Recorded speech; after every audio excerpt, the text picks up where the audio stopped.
What's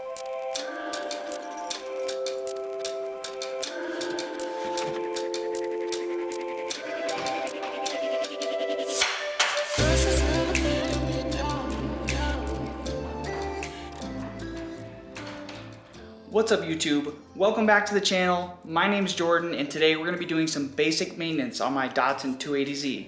We're going to be changing its oil, but I'm going to go through all the basic tools that you need to do it, and I'm also going to tell you what oil I'm using. So if you want to see how it's done, stick around.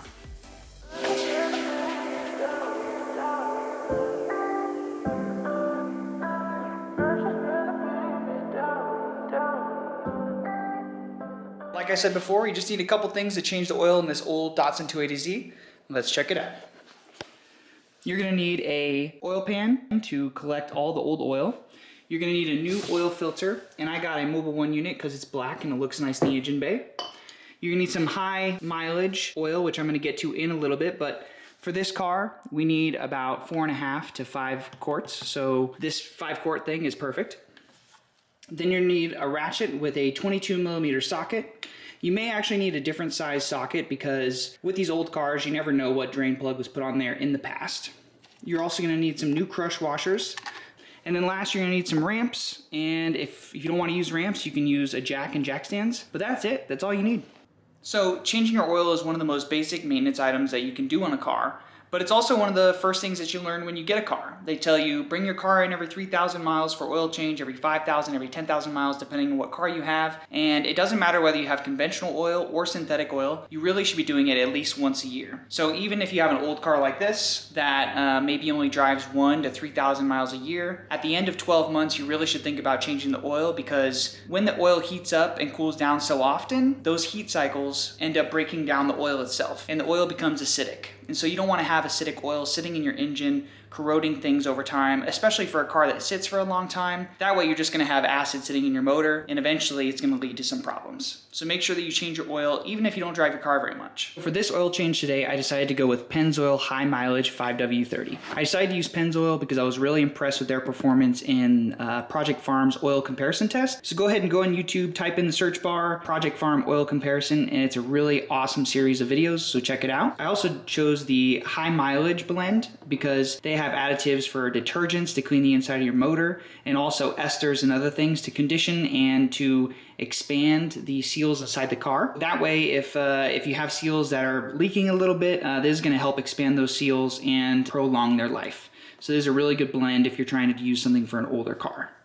And if you look online, there's about 1 million different opinions about what kind of oil you should be using in your car. A lot of people think that synthetic oil is only good for new cars and conventional oil is only good for old cars. One of the most common things that you hear on the forums is, never use synthetic on an old car. You're gonna get leaks everywhere and it's gonna ruin everything. And that's not really true.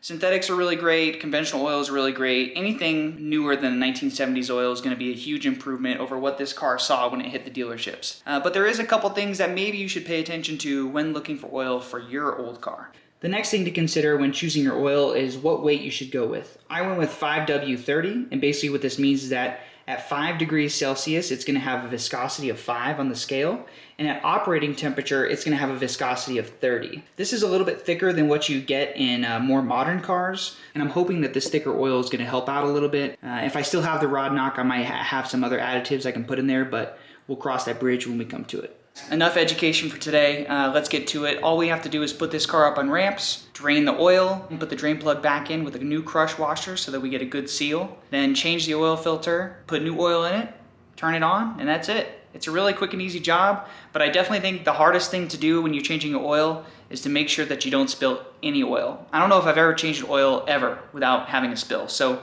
my goal for today is to be able to get this done without making a mess. Let's see how it goes.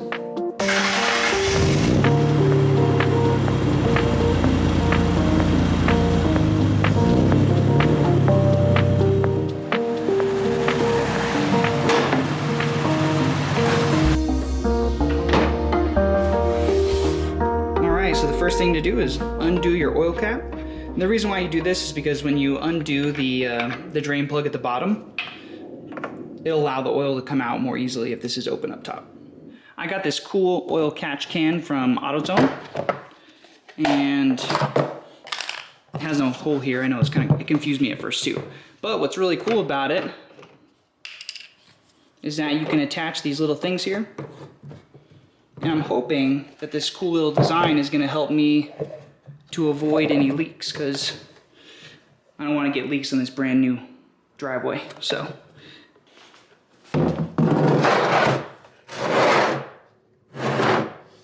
alright guys, so here's the drain plug. All we gotta do is loosen it and then scoot this on under it. So what I'm gonna do is I'm gonna loosen it a little bit, and then I'm gonna try my best to scoot this catch can into place when it's time. And what's great is that it has that little filter here, so that way I don't have to worry about losing the drain plug inside the oil. So that's pretty nifty. Alright.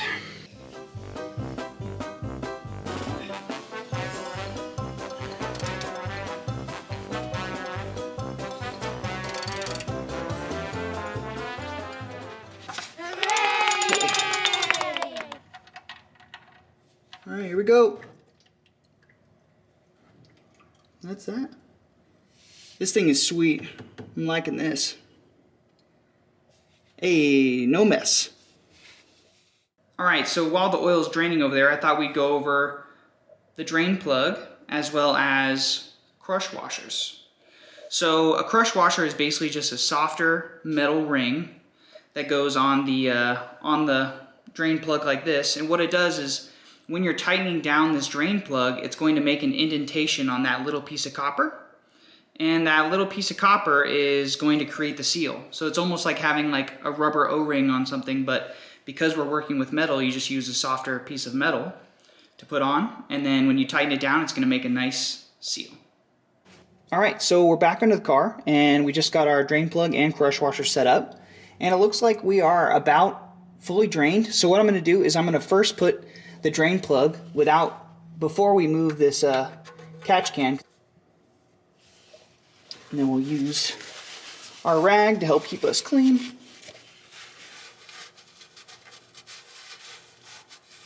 Scoot this out of the way for now, just to get it out of the way. And now we're ready to tighten it back up. So if you have a torque wrench, you're going to use 20 foot-pounds to get it all tightened up. But actually, I don't have mine. So I just have a regular one, and we're just going to give it a nice solid tug. I mean, I think this is, with these older cars, when you have a steel or an iron oil pan and a steel drain plug, is not such a big issue. But if you're working on a newer car with an aluminum plug or an aluminum oil pan, you really want to make sure you're following the torque specs, because you can really mess up the threads, and that's just not fun.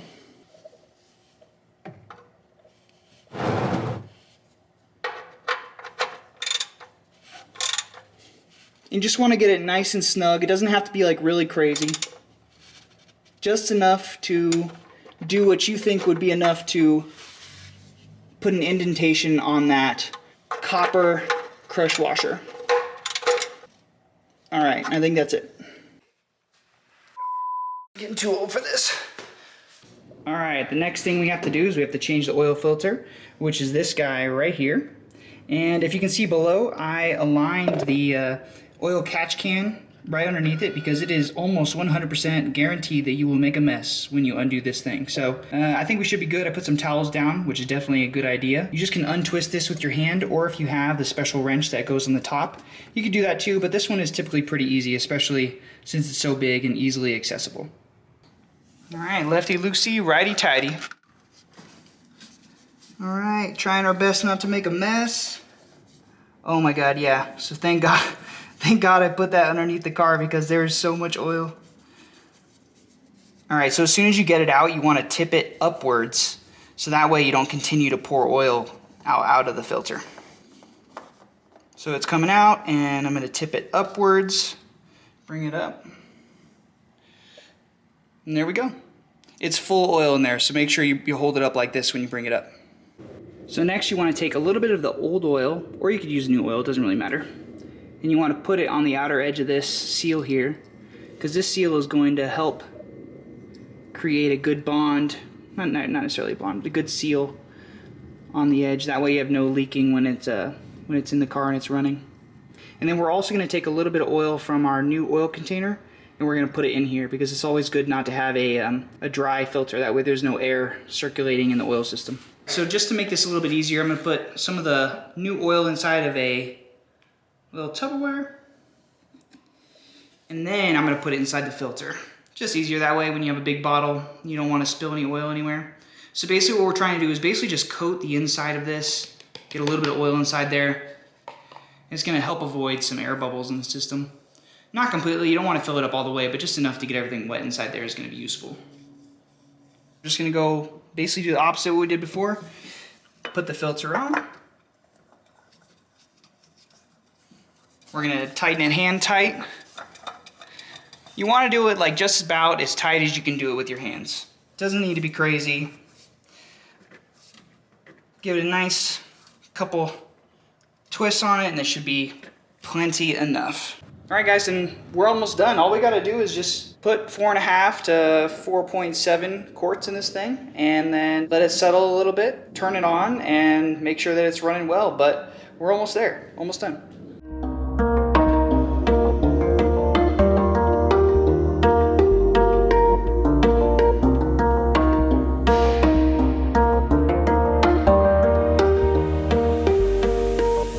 Just a little side note is I have this really cool collector's oil cap from Lonely Drivers Club on Instagram. It's a guy out of Japan and he designs parts for the Datsuns and other cars too, but I don't know. I think this might be a collector's item in 20 to 30 years when they don't make them anymore, but I think it's super, super cool little piece and adds a nice little touch to the engine bay.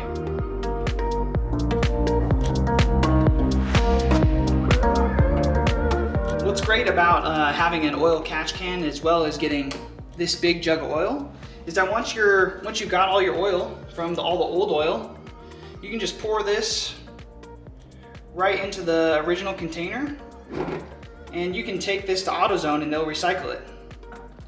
You know, we want to be good for the environment, so do your best to recycle your oil because it's nasty stuff. You don't want to pour it down the drain or pour it on your street or in your street drain or anything like that. You want it to be recycled, so let's be good to the environment. Also, I had known that we had burned a little bit of oil since our last oil change, but I didn't realize that we had burned almost 2 full quarts. So the old girl's getting tired. Don't worry, you're gonna make it. Typically you're gonna have a little fluctuation in your oil pressure as it starts working the oil through the system. So if it starts a little weird, don't worry.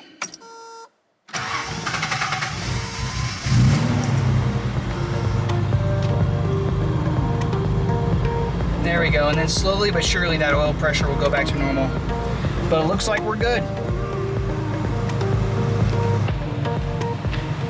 And check that out. No stain. I don't know what that is. Let's ignore that. Didn't happen. All right, guys. So we changed the oil. It's finished. Just like that. A little bit earlier, we talked about what oil we chose and why we chose it for this old car. And then after that, we went through the steps of draining the oil, changing the filter, and putting the new oil in. So it's a really easy maintenance job, but I hope that you feel confident enough to do it at your house by yourself. And if you did, comment below, let me know. Otherwise, like the video, it really helps the channel out, and subscribe. I'd love to see you at the next video. See you later.